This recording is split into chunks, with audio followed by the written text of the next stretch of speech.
Nilambur sub ട്രഷറിയുടെ പുതിയ കെട്ടിടം ധനകാര്യ വകുപ്പ് മന്ത്രി കെ.എൻ. ബാലഗോപാൽ ഓൺലൈനായി ഉദ്ഘാടനം ചെയ്തു. സംസ്ഥാനത്തെ ട്രഷറികൾ പൂച്ചപെറ്റു കിടക്കുന്ന അവസ്ഥയിലാണെന്ന ചിലരുടെ പ്രസ്താവന ശരിയല്ലെന്ന് മന്ത്രി പറഞ്ഞു. കേരളത്തെ ഉൾപ്പെടെ പ്രതിപക്ഷം ഭരിക്കുന്ന 8 സംസ്ഥാനങ്ങളെ കേന്ദ്രം സാമ്പത്തികമായി ഞെരുക്കുമ്പോഴും സംസ്ഥാനം ഇതിനെയെല്ലാം മറികടന്ന് മുന്നോട്ടു പോവുകയാണെന്നും മന്ത്രി പറഞ്ഞു.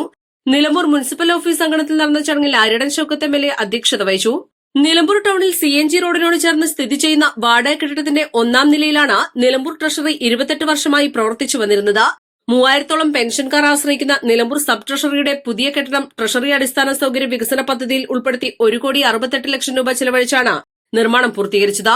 നിലമ്പൂർ ടൌണിൽ നിന്നും 500 മീറ്റർ മാറി നിലമ്പൂർ തൃക്കേക്കുന്ന് റോഡിൽ 12.35 സെന്റ് സ്ഥലത്താണ് ട്രഷറിക്ക് സ്വന്തമായി കെട്ടിടം നിർമ്മിച്ചത്. PV അബ്ദുൽ വഹാബ് MP മുഖ്യ അതിഥിയായി. മധ്യമേഖലാ deputy director PR Sindhu, Malappuram ജില്ലാ panchayat vice president AP Smiji, Nilambur നഗരസഭാ chairperson Padmini Gopinath, Nilambur municipality vice chairperson Shoukath Ali Koomancheri, വികസന standing committee chairperson Mumtaz Babu, division councillor KT Francis Liji, Nilambur municipality standing committee ചെയർപേഴ്സൺമാരായ മുന്താസ് ബാബു, മേരി ഷിബു, വിവിധ രാഷ്ട്രീയ പാർട്ടി പ്രതിനിധികൾ തുടങ്ങിയവർ പങ്കെടുത്തു. കെട്ടിടത്തിന്റെ ശിലാഫലകം ആര്യടൻ ഷൌക്കത്ത് MLA അനാച്ഛാദനം ചെയ്തു. 1976-ലാണ് നിലമ്പൂരിൽ സബ് ട്രഷറി ആരംഭിച്ചത്.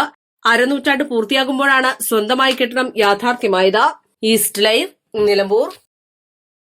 വെഡിംഗ് ആഭരണങ്ങൾ, ലൈറ്റ് വെയ്റ്റ് ഡെയിലി വെയർ ആഭരണങ്ങൾ, ഡയമണ്ട് ആഭരണങ്ങൾ എന്നിവ ഏറ്റവും കുറഞ്ഞ പണിക്കൂലിയിൽ നിങ്ങൾക്ക് സ്വന്തമാക്കാം. Haya gold and diamonds, Vandoor and Elankur.